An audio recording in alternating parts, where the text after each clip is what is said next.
Hi, this is Roughhouse of Parahub Radio, the internet's only rock and roll paranormal extravaganza. Thanks for downloading this week's podcast. Now, this is a stripped-down version of our weekly show without the music and the commercials. If you'd like to hear the whole show, join us on Thursdays beginning at 10 p.m. Eastern, 7 Pacific, and 3 a.m. in the UK. Just go to parahub.org and you can hear the whole show and chat with us. Thanks for downloading this week's show. Hope you enjoy it.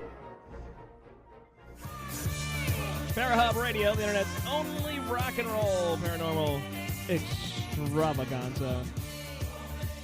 Was there a guy in the world at the height of Blondie's success that didn't have a thing for Debbie Harry? You're listening to Parahub Radio, the internet's only rock and roll paranormal extravaganza. Welcome to Rocktober. My name is Roughhouse. Paula, Anthony, and Kat's joining me. Pete will be by here in just a little while. Knock on wood. We hope, anyway. No doubt. The chat room is full. Hello, everybody in the chat room. We've got some celebrities in there. We've got Dawn Shy in there. She's a regular. We've got Bill Murphy from Psy Research is in there as well. Paula is in there. I'm in there. Katz is there. Anthony, are you in there? Yeah, you're in there. So we're all there.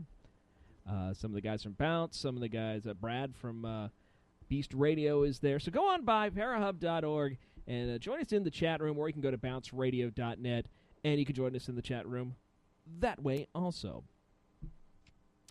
Let's see. All kinds of stuff going on because it's October. Everybody has got a conference. Everybody is doing something around the planet, it seems. And I will be at something on October the 26th. It'll be Zombie Walk Jacksonville. It's going to be so cool because I'm a big fan of zombie movies. I don't know if I've ever told anybody that.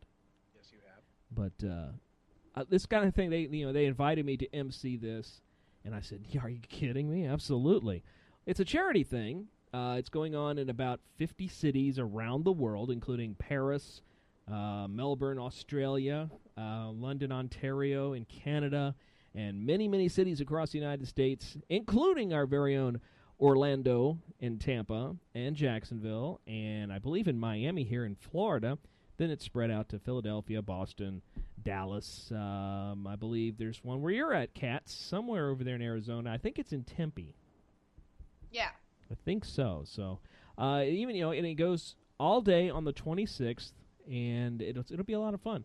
Bring a canned food item. If you want to check it out, I think it's zombiewalk.com.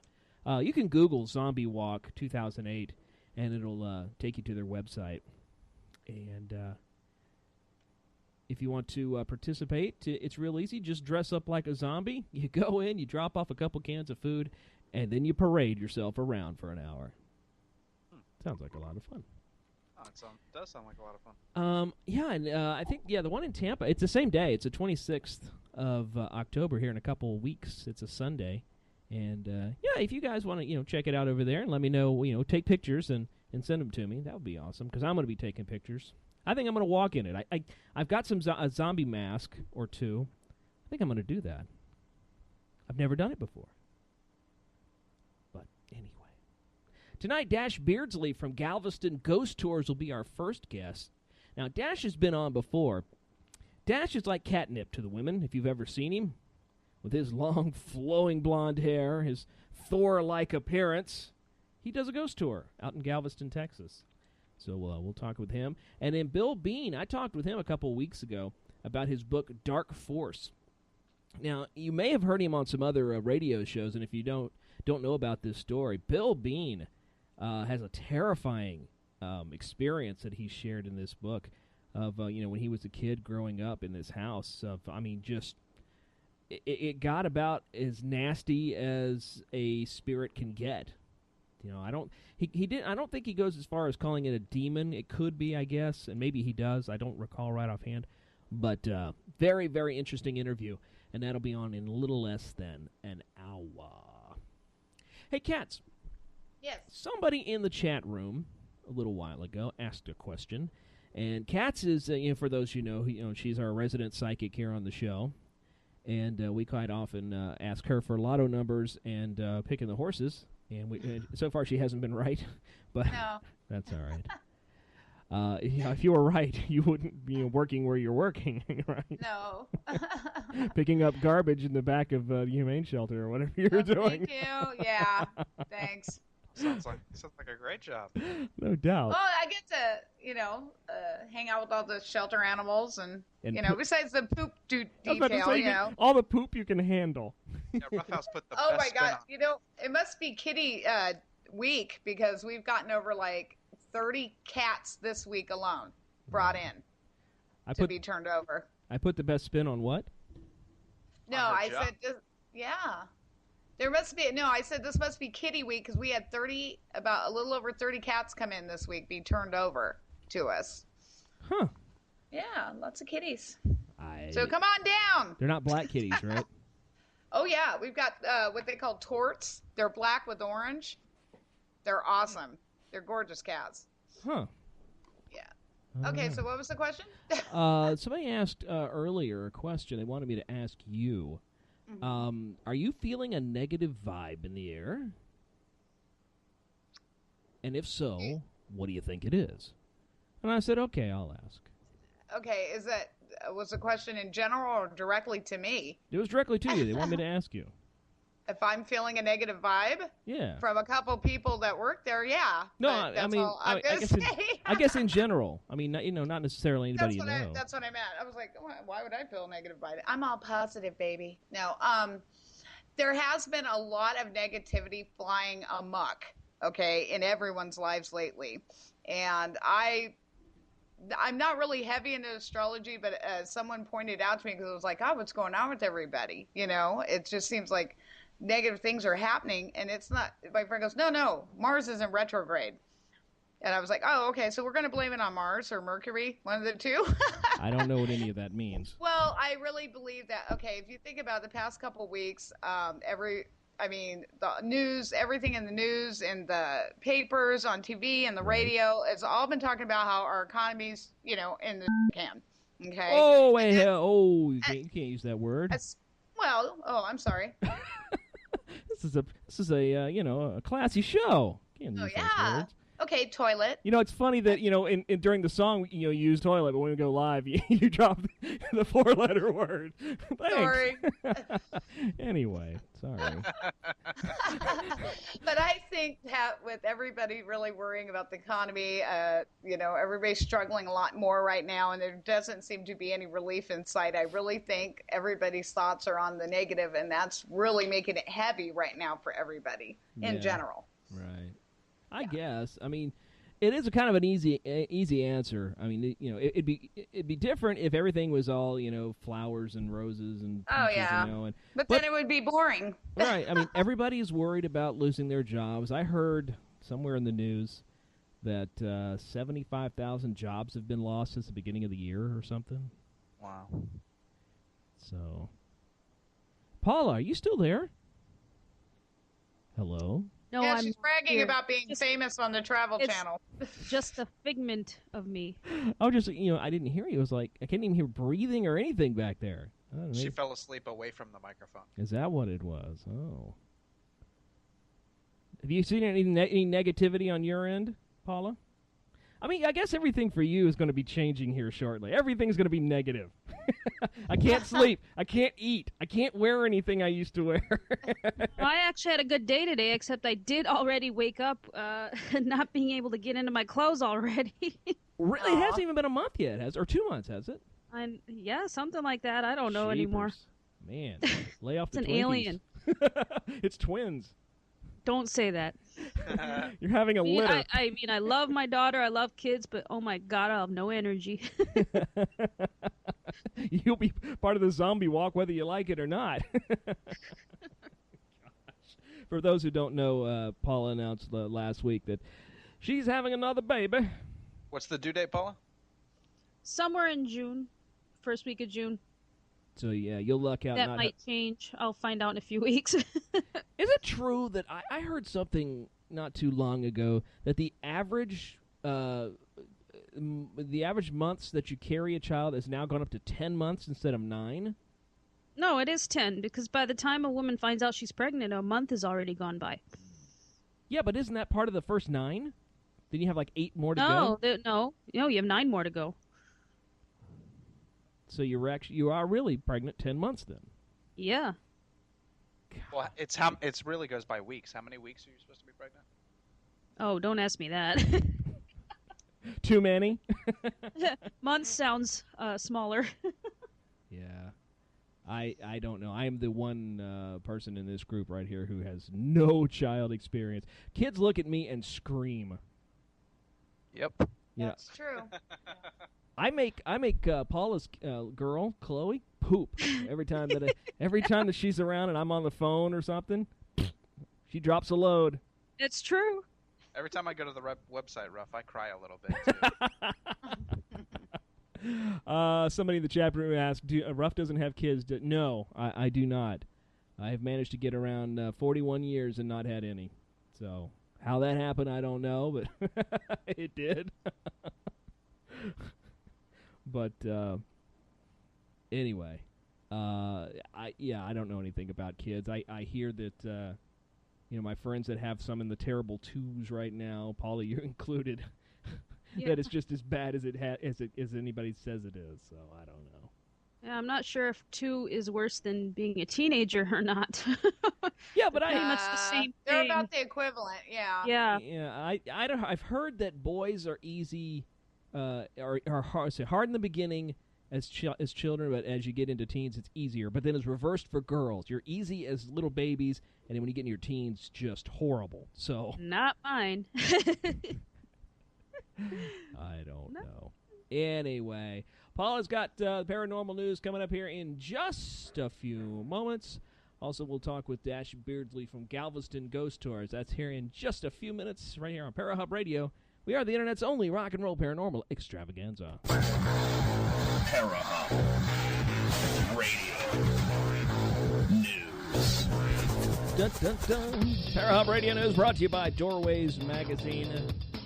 Go by and see them at doorwayspublications.com and pick up the latest edition.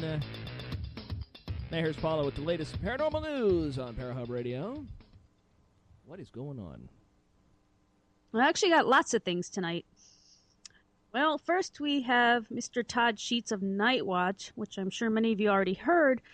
He was in a major car accident, and he's okay, but he's just pretty banged up. And he's just requesting no phone calls, but go ahead and leave him a comment or So something. what's the first thing I did? I called him. You call him. He didn't answer, of course, but it's the first thing I did. Please, no phone calls. But anyway, Night Watch is also having an auction, an annual auction, and you can check it out at nightwatchers.info if you want to. Okay. Hey, will. Bigfoot, in the chat room, got something for you here. You know that Bigfoot hoax that took place a few months ago? Yeah. You know, the big one? Yeah. Well, the body that was used in the hoax, as well as the freezer it was kept in, has been on auction on eBay. No way. Yeah. And bids were up to $55,000. That's Now, ridiculous. I just heard from the chat room, though, that it was going to end soon, so I'm sure it's higher now. Wasn't it some roadkill or something inside the suit or something? Yep. Ew. Have they caught those guys yet? Well, all I got to do is bid on it and find out what the mailing address is, the return address. I don't want to know what shipping costs are on that. Oh, gosh. What is Well, this? Tom. Yeah. Tom still has the body, doesn't he? Isn't he trying to make some of his money back after paying them for it? I don't know. I think that whole story is ridiculous, and they should be. I mean, I don't know that there's a law against what they did, though. I mean, it's fraud, but Yeah, it's going to have to be a civil suit, I believe. Yeah, I mean, there's really is there a law against faking a Bigfoot? I mean, who knows? Well, they signed a contract, so they have them civilly. They can sue them civilly for the money back, but I think that's about their only recourse now. I guess, yeah. Yeah, but, like they're saying in the chat room, who would want that? That stinky, nasty suit. For $55,000. It could be yours. Maybe Bigfoot will buy it. Yeah. The real Bigfoot. Hang it on his wall. Okay. In front of the fireplace. To make moccasins. All right. Next one? Next news? Oh, go right ahead. If you thought, God, see, every week now I'm stuttering. Let's try this again. We'll just blame it on the pregnancy for the next 8 months. There you go. It's hormones. I'm telling you. Okay, now if you thought you only had to go to the cemetery after you die, why not try an express ticket to the afterlife by actually dying in the cemetery? Nice. A 77-year-old Canadian man from, Anthony's going to pick on me, Quebec. Technically it's Quebec, but anyway. He was in the cemetery Monday night visiting his dead parents when he decided to dig a hole next to their grave. I have no clue why. Just to do it, because he could. Yeah, what the hell? He had a shovel and 2 hours to kill. Yeah. He wanted to get a couple feet closer to their coffin. No doubt. Anyway, a concrete tombstone fell on his back and killed him. Idiot. He deserved it. What the hell was he doing, idiot? Welcome to the Darwin Awards 2008. You've read my mind. Oh, so did I steal it? Sorry. No, it's fine. Oh, man. You know, if somebody's going to be stupid enough to do that... He deserves to be wearing that tombstone then. Exactly. There ought to be just a special place in the corner of heaven where he's just got to face the corner. You know, like when you're like 3, you do something stupid. Just, face the corner, get a timeout in the corner of heaven. Or wherever you're going. I don't know what kind of guy he was. Just an old guy. Wearing a concrete tombstone. He's not hard to miss. It's his PIR on his back. I wonder if his life alert button still worked from the cemetery. Help, I'm falling and I can't get up. I wonder if that guy that has the super chamois thing, sells all the products. I wonder if there's anything to get a tombstone off you. There's gotta be. That Billy, not Billy Blanks? That was the guy that did Tybo. Who's the white guy with the beard? He's got all the stuff to sell ya. I'm sure OxyClean could wash it right off his there back. There you go, that guy. The OxyClean guy. Or the guy with the headset that sells you the chamois stuff, What's with the headset? You guys done yet? Go ahead. Sorry. Sorry, Paul. Yeah, we are your news, right? news. Okay, psychic medium Blossom Goodchild predicted that a UFO was going to land somewhere on planet Earth on Tuesday the 14th. But obviously it never happened. That we know of. True. Now, I've actually heard 2 versions of the story. Now, one was that she actually spoke to a spirit named White Cloud, no relation to the toilet paper, who told her about it. Send your Native American hate mail to apologize. Hey, I didn't name him, okay? And another theory is that aliens themselves told her. So... okay, well. And some people thought that Project Aquarius was going to be involved, but it never showed up. This is the dawning of the age of Aquarius. Okay. Ghosts are getting their feet wet in England now. They're getting their feet wet? Yeah. Okay. A couple took a photo of a shark tank at a huge aquarium in Hull, England this week. And when they got home, they noticed an eerie face in the photo, looking up at the shark. Now, it's not the kid standing there at the bottom of the tank. Well, CCTV confirmed that nobody else was there at the time. Of course they did. This is the same company that brings you Ghost Haunted. But it could be their own face, and CCTV isn't always what's the word? Continuous. Right. Sometimes it's motion detection. Right. Okay, why is there a magic 8 ball showing up on my screen? I don't know, and I couldn't get rid of it. Oh, it's Brad from Beastly Brad from Beast Radio is messing around in the chat. Okay, I thought it was that UFO. Yeah, it was. It was momentarily. Anyway. All right. If you're going to be in Florida on Sunday, October 26th, you might want to check out the next Tampa Ghost Watchers meeting.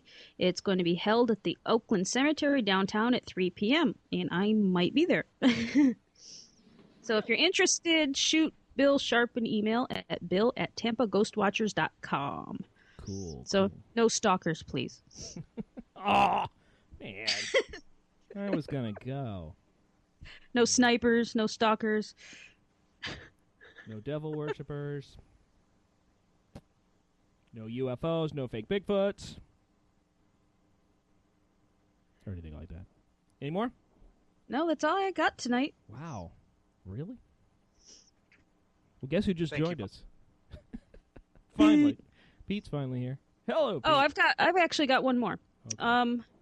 Remember tomorrow night is on the Travel Channel. You can see the Ghost Adventures. They're going to replay the documentary, and they're going to have their new show on after that. Ah, Zach and the boys. Yep, and after that, they're going to have a live chat session. When so do we go have to him their... scheduled? I don't know. You have to talk to Pete. He's our interview scheduler. I don't know anything until like 2 days before. Sometimes I don't know till the day before. Then there's days like today where I walk in and go, who are we talking to? You just never know. Your mother. Hey, leave my mom out of this. My mom's a nice Italian. We can have you whacked, you know. Can she make me some lasagna? You know, I haven't had lasagna in so long because I can't eat pasta. How bad does that suck? Anyway, we got to move on. We got to talk to Dash Beardsley here. So let's wrap it up.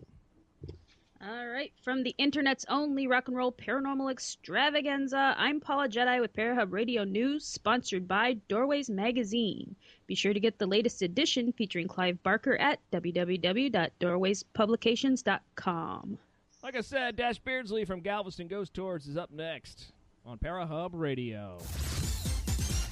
Parahub Radio. Doorways Magazine. Journal of Horror and the Paranormal. Our stories and columns as doorways to transport you to other places. Some of those places may scare you. Others make you sit back and think. But all of them are here to take you out of your ordinary life for just a little while. Where nothing follows the rules. Where commonplace events have uncommon consequences. Where the sound you hear. Where the sound you hear or the movement you see from the corner of your eye is just as scary and strange as your imagination says it might be. Visit us at doorwaypublications.com. Classic rock. Hi, this is Jimmy Page. Paranormal talk. I was not ready to see a bunch of crap fly. Parahub Radio. Parahub Radio, the internet's only rock and roll paranormal extravaganza. Back in Black from AC/DC, new album from them. You can get that in stores. I hear it's pretty hot, though. Those guys have been around since like 1902 or something like that, and still putting out music. AC/DC is. Dash Beardsley of Galveston Ghost Tours is on the phone right now. Dash, how are you, my friend? I'm doing well. I'm. You're doing what doesn't kill you makes you stronger, I guess. So I'm doing all right. Well, that's cool because you have had a rough time. The past couple, I guess, month or so. 2 months. Yeah. Right. It was, I guess, September the 13th. We were just talking about that. Right. Hurricane Ike came through your neighborhood and made a big old mess of the place, I guess. Right. That's exactly right. Did that affect your ghost tours? I'm guessing it did. Well, they're down as of right now, but we'll come back with a vengeance. Whole lot of new information, whole lot of new facts. I am going to find some comparisons between some, not published things between the Great Storm and Hurricane Ike. Yeah, the Great Storm being the first recorded hurricane in 1900 that killed, 5,000 people or something like that in Galveston? Well, actually, it was the worst hurricane, but not the first. Oh, there okay. was at least 5 hurricanes during the previous century that caused a lot of damage, too. Yeah. There was actually, if you've read the book Isaac Storm, it's about Isaac Klein, and Isaac Klein had planned to, he had everyone approaching him to make a seawall. Uh-huh. Well, in 1890 he published an article saying that Galveston did not need a seawall, and that it in no way would be affected by any kind of hurricane. So I think we found out that even with a seawall, it can hurt us. Right, yeah. There was pictures coming out of the water just coming over the seawall, Right. And you just you had to look at it and go, wow. I mean, they were Right. showing it from the top, so you didn't really get the perspective of how tall that thing is. But it's pretty big, I understand. Yeah, it's pretty high. Yeah. To Yeah. stand over it, if you fall, you're going to hurt. So. So don't fall off of it, right? Well, believe me, I know. I found out. So. Yeah. Okay. You fell off? But yeah. Were you drinking? Probably. Yeah, Probably. most likely. Yeah, okay. You guys in bands. Yeah, for people who don't know, Dash does a little bit of a stint in a band. You can see. Yeah. You can look at the pictures and Couple kind of years, tell that. Yeah. I got some of your so you got some of your songs today, and I haven't actually had a chance to go through them yet. Well, I that's all right. apologize. That's no problem. Just if you like them, stick them up there. if not, they can go find them at a MySpace somewhere near you. Cool. Well, let's talk about ghosts a little bit. Galveston. Okay. Why'd you settle in Galveston? Well, I have been drawn to Galveston since I was a little boy, really. My grandfather, believe it or not, from looking at my picture, you may not believe this, but he was the head accountant for Gulf Oil for 47 years. Wow. And so I lived part of my life down there because he had a home down that way and a big house. And he would take me out on fishing excursions and all kinds of things. And he was a little bit of a history buff, so he knew a lot of things. So even as a little boy, I was learning all these things. And I always felt a very mysterious draw to that place. And I never really understood it until, I guess, about 1998. Yeah? That's when I began to see it. Yeah, but I mean, I would aimlessly drive down there like a lot of teenagers did when I was a kid and just go search out the seawall area and other areas, So. Were you aware of the time that the area had the most recorded deaths of a storm? From 1900. No, not when I was young. No, I didn't know a lot about that. I knew about the Great Storm, but I didn't know a lot of the facts. Yeah. I was just there because I felt this kind of, I guess, magnetic pull to it. And I didn't, as I said before, I didn't really understand it until much later on. Yeah. So tell me a little bit about the Ghost Tour. I know you've been on the show and talked about it before, but we've had a lot of new listeners, and they may not have heard this story yet about how you started. Deals with history, mystery, legend, and ghost stories of Galveston. It's not all ghost stories, but most of it is. Some of the stories on the tour are, funny. Some of them are serious. I go into a great dramatic thing about the Great Storm, and I plan on adding some new things about Hurricane I, if it's feasible to do that. If there are some interesting parallels, and I've seen a few. Yeah, we were just talking about that here, during the song, about some of the things that you've kind of unearthed with this latest storm. Well, it's just fascinating to look. If you look simply at the numbers, and this is just about an hour's worth of work. This isn't a lot of time I put into it. No, you didn't get the slide rule out and all that, huh? Yeah. I was noticing that the numbers kind of add up to 13. Right. Anyway, which is supposedly an unlucky number, Oh, well, I like the number 13 myself, but I hate it. I never do anything on the 13th. I always go to the 14th or the 12th, but no, I'm not a fan of I'm a little bit superstitious about things like that, honestly. You're in luck. There's not another one for the rest of the year, so. Good. Yeah. We're talking with Dash Beardsley of the Galveston Ghost Tours. I'm Roughhouse, Pete, Paula, Anthony, and Kat's with us. I'm going to open it up here to our co-hosts, and I'm going to throw it to Pete first. What kind of question you got, Pete? Well, pretty much nothing I can really say publicly, but... That's because you guys know each other a little bit. Yeah, we're friends. Yeah. Fiends. Friends. Yeah. How long have I known you now? What, about 15 years? Right. Yeah. In there? 15 long years. It's been about 15 years, yeah. Wow. Maybe a little bit longer. Seems like a lot longer, I'll tell you that. But anyway. Well, how'd you two meet? Yeah, how do we meet? Yeah. At a band audition, wasn't it? Yeah.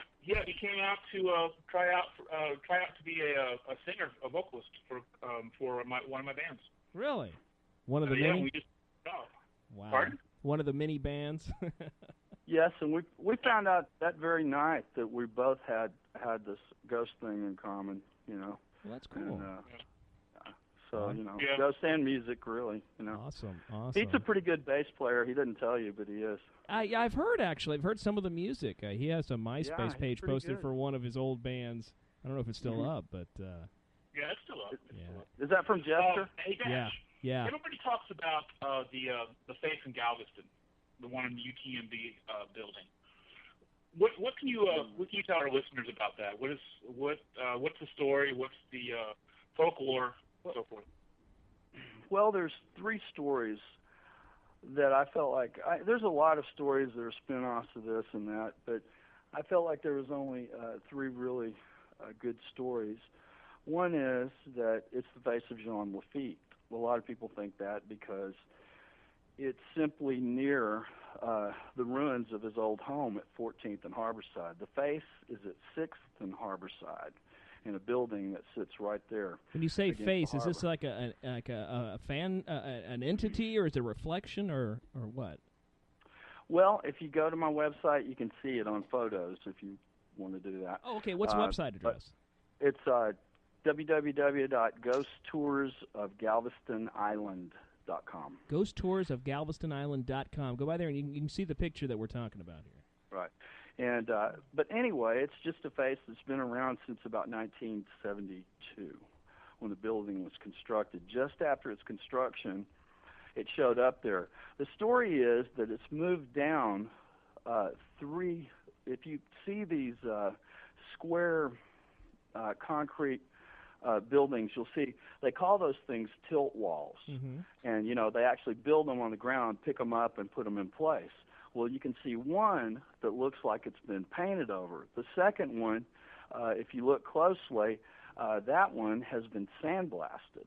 Mm-hmm. And that's when they tried to get rid of it after 2 nurses parked back there late at night, and they were just parking on a boat launching ramp so that their car, they had a little Honda Accord in it aimed up toward the face, and somehow the car went out of gear. They rolled back in the water. One of the girls drowned there. So they decided they were going to get rid of the face, so they sandblasted over the second tilt wall. Mm-hmm. Now, if you go to the one below that, that is the one you see today, and that is the one that is in the picture. Cool. But if you look above it, at the 2 tilt walls above it, you'll see what I'm talking about. Anyway, back to the stories. The stories, the second story is it could be the face of a derelict. Actually, it was a ship captain that lived back in about 1971, and he just lost everything to his drinking problem, so he stayed back there where the building is today on the land. Mm-hmm. And when they actually came in to construct the building, they asked him to leave, and he didn't want to leave, so they bulldozed his little shanty and all this stuff into the water, and he died 3 months later of alcohol poisoning. So some people believe that that is his face as a type of revenge. Mm-hmm. And the third, do we have time for the third story? Yeah, go right ahead. Okay. Third story is that this is the face of an old man. He actually owned the land where the building sits today. Mm-hmm. He was elderly. He was very rich. And this was a person that lived back during that time. Mm-hmm. But anyway, he was he was very rich, very well off, and his family, his children really were running things for him, and so they were very interested in selling the land behind his back. So someone made a bid for it, and they started doing it without telling him. Well, he found out, and he said, if you sell the land, I promise you, I'll curse the land. I'll make life miserable for you, whoever gets it. And so they sold it anyway. As soon as the building began construction, the old man died in 1972. And then the first face appeared not long after his death. Wow. Creepy stories. I like that. Let's throw it over to Paula. Paula, what's your question? My question is, am I sane? No, just kidding. Well, we know the answer to that one. No! No. Actually, what do you think makes all these spirits want to hang around Galveston? Why is it so Well, haunted? just basically history alone, Galveston saw more than its fair share of death well before the Great Storm. The Great Storm was really the crescendo of death in Galveston. And a lot of, if you pick up your average book, hello? What in the world was that? A dog ate him. I guess so. Did somebody fall over? What happened? I don't know. They passed out, I guess. Anyway, sorry about that, Dash. Go ahead, continue on. That's okay. I forgot the question. What was it now? Why is Galveston so haunted? Oh, the history alone. Basically, it's death there. It's way back in when Jean Lafitte's men were there in about 1817. They were only there for 3 years, but they changed history completely for Galveston, and they actually, the town was begun by pirates. Mm-hmm. And sometimes I think it's still run by pirates. Did I say that? No, I don't think so. But anyway. It's not far from New Orleans, so yeah, you never know. But anyway, that was the beginning. There was a civil war, a lot of death there. At the end of I didn't get to the end of Jean Lafitte's reign. Of course, he was basically burned the city, and a lot of death there because the Navy was going to run him out of there. Mm-hmm. And so then there was the Civil War. There was a lot of people that died there from the Civil War, and on into mysterious fires, things like that. That just seemed there was like 25 years of random, just mysterious fires that popped up in the area that killed a lot of people. Yeah. And in 1885, they had the 4-block fire, again killing a lot of people before they finally brought it under control. And then we come around to 1900, and that was when 6,000 people died in the city of Galveston. But if you read a lot of these publications, I feel are wrong in their death numbers because they're talking about population. Mm-hmm. So there's 6,000 that died in the city of Galveston, but if you look in all of the surrounding areas, there was another 6,000 died. There was another 2,000 that were never accounted for. Right. No body to match a name. Yeah. No, it was still worse than what we had. Yeah, we're talking about a time before there was 24-hour news stations and weather alerts and all that. So that's why the number's so high. What were you going to say, Anthony? I was going to say, is it the ghost of the pirates going around torching everything? Possibly. There was a sighting of Jean Lafitte's pirate ship in 1869. Some guys were back there in today what would be the Strand area right there before the landfill was put in, right there by the edge of the Strand was actually the edge of the water, if you know where Harborside is. Anyway, they were right there. They had made it past, what was it now? I'm sorry, I said 1869. I'm wrong about that. It was during the Civil War. They had made it past a brigadier ship there, come on in and slipped their, what they called booty back then, slipped it in and actually were unloading when they had this, all the men on board saw what looked like Jean Lafitte's ship. It said the Pride, and all these men were ghosts, and, maybe it was really good whiskey. I don't know, but that's what they say they saw. But well, you can't really doubt it. I mean, you never can tell what you can see out there, and right. That kind of stuff is. There's just too many stories for it to, for it to not have some kind of basis in truth in it, I guess. Well, there's a lot of stories. Yeah. We got just a few minutes left here. Tell me a little bit about this book that you're working on. Well, I'm working on a book. To be honest with you, what's on the Ghost Tour is about 2 hours worth of information. And I know about 4 or 5 hours worth of information, so I'm just putting a lot of the other stories and things in this new book. Mm-hmm. And it's not only dealing with ghost stories, it's also dealing with just plain unusual things that have happened in the Galveston area. Wow. So that's really cool. When is that going to come out? Well, it's in progress. I'm hoping at least by the first of next year, I hope I can get it done. I've got some time off here, so I got plenty of time to write. So should get done soon.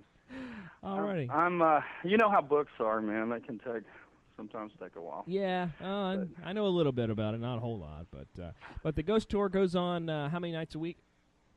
It goes on normally this time of year. It goes on 4 or 5 nights a week, but I am down as of today because of the Strand is destroyed. Really, I mean, a lot of it is destroyed. Yeah, what is the Strand? It's not possible. The Strand is the oldest part of Galveston. It's what a lot of people call downtown. Oh, okay. And it is, but Galveston was really devastated. It really, truly was. No. And I'm just waiting for, and I miss the tour bad. I really do. Yeah. I miss it. And I wish I could do one tonight, but Yeah. Until it's feasible to walk down the street again, I won't be able to do it. I don't know if it'll be a month or if it'll be next year. What's the website people can check out in the meantime? GhostToursOfGalvestonIsland.com. Cool. Well, thank you so much for being on the show again. We'll have to have you back on again because I know there's like 50 more questions we can ask you. I appreciate it. Yeah, all right. Thanks for having me. Hey, thanks. That's Dash Beardsley from Galveston Ghost Tours. And go check out the website, and it's really, really pretty cool stuff there. Hey, coming up next week, we're going to be talking with Murray Silver, and then our Halloween show the week after that, we got Brad Steiger on. So that's going to be lots of fun there. Wasn't too long ago, a few weeks ago, I got to sit down and talk with a very, very interesting person. You may have heard this guy on some other radio shows, and we figured, hey, let's get him on and talk about this. Bill Bean is the author of a book called Dark Force. It's a very spooky experience that Bill had with his family, when he was growing up. And, let's let Bill talk about it. First off, I want to say, hey, Bill, thanks a lot for coming on the show. Oh, it's my pleasure. It's an honor and a pleasure to be on with you, and I just, it took us long enough. No doubt. I mean, we scheduled you twice, I guess. Yeah. Or something like that. And after watching the little YouTube thing with you and Tim Yancey back in January, it's no wonder, Yeah. I've given over 100 interviews, and I would say a very high percentage of those interviews have had some sort of activity during the broadcast and during the interview. Well, maybe I'll luck out and get some kind of voice or something here. I doubt it, though. I hope not. I have been called ghost repellent for whatever reason. They run from me, and I don't know if it's the body odor. That's a blessing because you don't want to partake in that. You don't want to have that kind of stuff, and you certainly God must have angels around you because you don't need to be exposed to that kind of stuff. And that's what I tell people. Yeah, I don't judge anyone, and people can make their own choices. We all have free will. I am a Christian. However, based on my experiences, I'm very, very adamant about telling people, you got to be super careful. When you're fooling around with these things, take it from somebody who has been there and who has been greatly affected, and my family just torn apart by this garbage. Mm-hmm.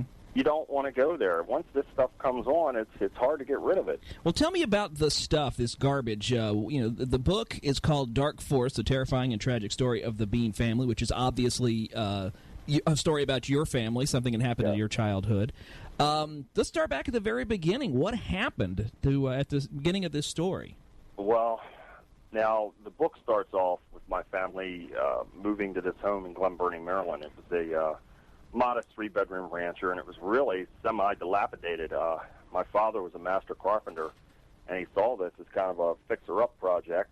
And but the story really begins before that. To be quite honest with you, looking back in retrospect, we were under the attack really from a two-pronged system, an attack from evil.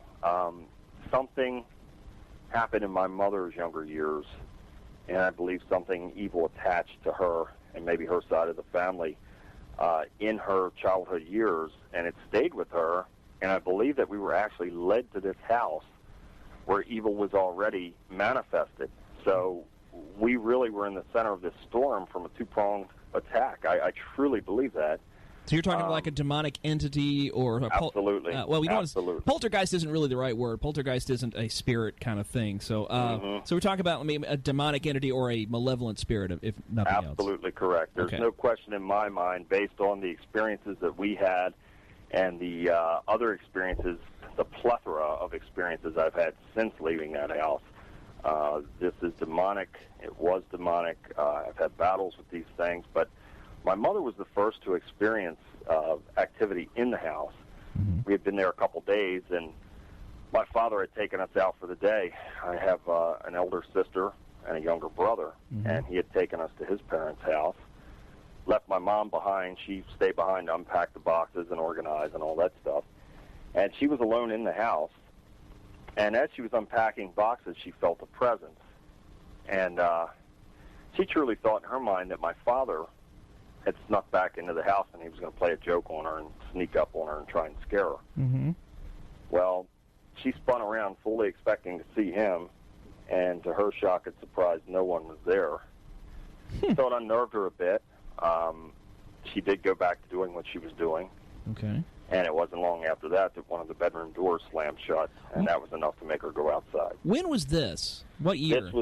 This was in 1970, just a couple days after we had moved in. Okay, and you're talking about a house it's in Maryland? That's correct. Okay. It's in Glen Burnie, Maryland, in a neighborhood community called Herondale. Mm-hmm. And was your family religious as you were growing up? No. Okay. I believe that they believed in God. However, there was no true faith instituted in the home. I had never attended church as a child. So it's really sad, Rough House. I'll be honest with you. The situation unraveled so quickly. Inside of a couple years of being in that house, my family was in a shambles, and there was no happiness. There was no joyous times. There was only strife and struggle and mm-hmm. Hardships, spiritual, financial, physical, mental. My mother suffered greatly. She suffered more than any other person I've ever seen in my life. Mm. So it wasn't like an abusive kind of childhood, though, right? Yes, it was. Oh, okay. I was physically attacked by the entities for the first time in 1971. Well, it wasn't a physical, like family members. Yes. Oh, well, okay, I wasn't physically abused by family members. However, my mother was physically abused and nearly killed on several occasions by my father. I see. So there was she suffered physical abuse from 1973 to 1975. So there's a foundation of sadness at the beginning. Oh, absolutely. Okay. This story is so much more than just a demons in a house or a haunted house as people would perceive it. This story is a story of survival. It's a story of God really pulling me out and delivering me from evil that truly had torn my family apart and tried to kill me as well. Mm-hmm. And I'm a living witness, and that's what this book is all about. That's why I spend so much time trying to reach people with this story. So it's really the underlying message is a testament of my faith and praise and thanks to God for delivering me. Yeah. How long did the attacks happen? Well, my dad had left us in 1975. As I stated, he physically abused my mother between 1973 and 1975. And thank God he left us then, because had he not left, he would have killed her for sure. Wow. And when he left, my mother started getting attacked from the entities. So she was under constant attack from these demonic entities up until the day she died. So it was actually physically from your father up till 75, and then the entity started in. That's correct. When my father left the house, my mother became attacked by them, so she never got a break. Wow. It was so bad for her that she couldn't sleep in her bed anymore. She had to sleep in with us. She would try and lay down sometimes in the afternoons because, I'll be honest with you, none of us got much sleep in that house. Okay. I can remember in summertime, hot summer nights, having the covers up around my head, trying desperately to sleep and knowing that something was there and just not being able to sleep. And it was just horrible. We were like walking zombies. And towards the end, it was like we were POWs in a prison camp. We just were existing. We were surviving. We were existing, and there wasn't anything else. It was like we were just on autopilot. Right, right. We're talking with Bill Bean, author of the book Dark Force, The Terrifying and Tragic Story of the Bean Family. And we're talking about a time period back before there were ghost hunters on every corner. Correct. Yeah, this is. I mean, you really, if you had to call somebody, you had to search them out. And my mom wouldn't have done that. She was a very proud and private woman. We had a neighbor, I believe in 1979, that came over and knew of a ghost hunting team and wanted to bring a paranormal team in, and my mother said absolutely not. She was embarrassed and ashamed by this. She did not want attention. She didn't want us talking about it. Eventually, we had a priest involved, and the priest was involved for the last 16 months that we lived there. And the activity just got increasingly worse with each visit from the priest, and it got so bad that he was actually bringing us mason jars full of holy water. Was it working? I mean, no, it was the activity was getting more violent. Okay, because sometimes we talked with psychic Peter James one time before he passed away last year, and he called that kind of stuff condiments. And because it's just like unless you believe that it's actually going to work, that's basically all you're doing is throwing it at it. And I hear more and more stories where things like this aren't working, holy water and sage and sea salt and things like that. I think what happens is I know in our situation, I guess I can't generalize, but in our situation, we got so beat down mentally and spiritually that and then we were physically beat down. My mother was a very sick woman for a long time, up until the day she died. We were so beaten down that we really couldn't fight back, and that's what happens when someone becomes oppressed or under the thumb, so to speak, of evil. You start to feel isolated, and once they isolate a person, they go to work on that person, and I like to call it a spiritual virus. It spreads throughout the family members, and before you know it, you've got chaos in your home, and you don't know why all these things are happening, but it just keeps, it's like this black cloud that just keeps spinning and gaining in intensity, and this is what happens. It's certainly what happened to us. Yeah, I was going to ask you if you were aware of what was going on to you. Yes, we were very aware because, like I said, the physical attacks and the manifestations, we absolutely were aware of why it was happening and where it was coming from, and it would get so bad sometimes that my mom would sit at the dining room table, and all she wanted was just some peace, and she would sit there and drink a cup of tea, and one of the bedrooms in particular, we called it the back bedroom, the door would just open and slam continuously. Wow. And it would get so bad that my mother would have to scream and curse at these entities to stop, and it would stop after she would curse at them. But that's how bad it got. We were just totally pushed over the edge. I just can't stress to you enough. It's just unimaginable. I don't know if you've read my book, but in writing the book, I tried to place the reader there, and I've had so many people contact me and say it's truly amazing how you made us feel like you were part of the story, like we were part of the story, and we could feel your suffering and your pain. That's it. It just sounds like it got about as bad as it possibly could be, and so much to a point that probably one of those situations where Hollywood couldn't recreate it. And that brings me to the Discovery Channel's Haunting. They actually did I guess a whole episode based on this story, and I'm guessing from what I'm reading, it didn't quite get it right. That's correct, and I'm grateful to Discovery Channel and New Dominion Pictures for airing it. I truly am. However, I was a little dismayed because I was told in the beginning, after giving the accurate information, I was told that they would keep the integrity of the story. There was no reason to alter it in any way. However, they did. They altered things in there, and I'm not happy about it. There's nothing I can do about it except for explain it to people that, hey, it's not accurate in some areas. Yeah. And if you read the book, the accurate information is there.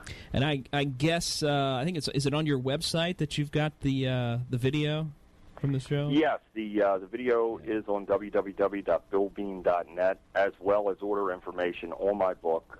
You can order a signed copy through my P.O. box, or you can order online from Amazon.com or www.lulu.com. Great information there, and the holidays aren't too far away. it's probably a good idea to pick up 5 or 6 copies of this book and give it to friends for the holidays. Real quick, I had one more question. The house that you lived in before I let you go here, is it still around? Yes, it is. And it's funny. I was once offered $50,000 to return to that house. No way.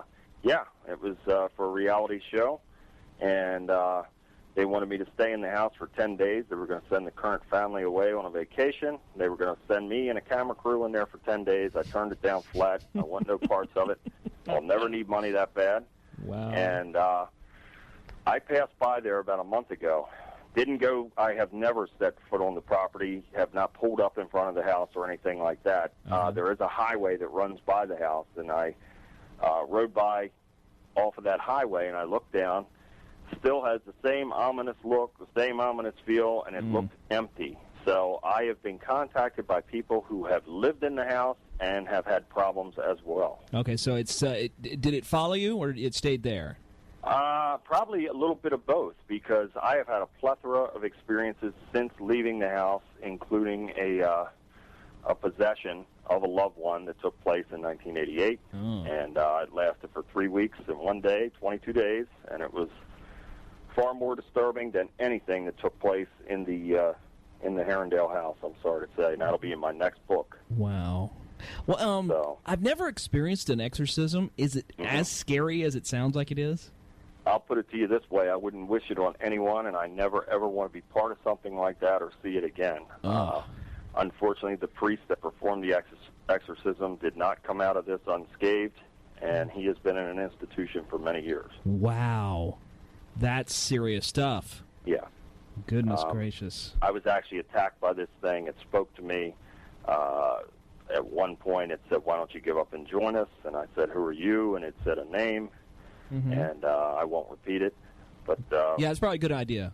Yeah. Yeah. And I've had many, many battles with evil over the years, but again, I thank God and praise God for blessing and protecting me. My life is much better nowadays. Yeah, but I'm sure it's still a daily struggle. Yeah. Absolutely, and if I were to abandon my faith, I think I'd be in big trouble. So. Wow, well, keep the faith, man. Keep the faith. I sure will. Bill Bean, author of Dark Force, a terrifying and tragic story of the Bean family. Go by the website. What's the website address again? www.billbean.net.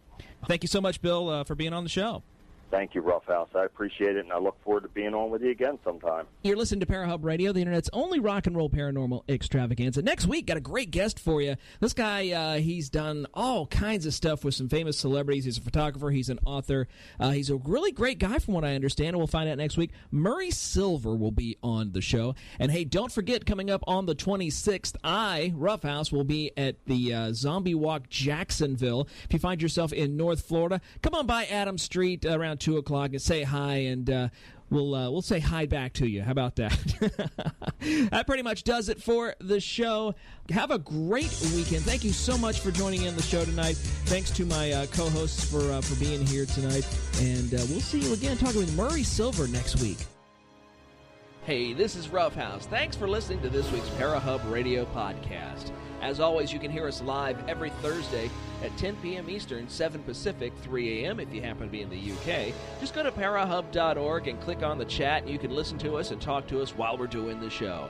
Thanks again. I hope you have a great day. Bye-bye. Doorways Magazine, Journal of Horror and the Paranormal. Our stories and columns as doorways to transport you to other places. Some of those places may scare you. Others make you sit back and think. But all of them are here to take you out of your ordinary life for just a little while. Where nothing follows the rules. Where commonplace events have uncommon consequences. Where the sound you hear. Or the movement you see from the corner of your eye is just as scary and strange as your imagination says it might be. Visit us at doorwaypublications.com.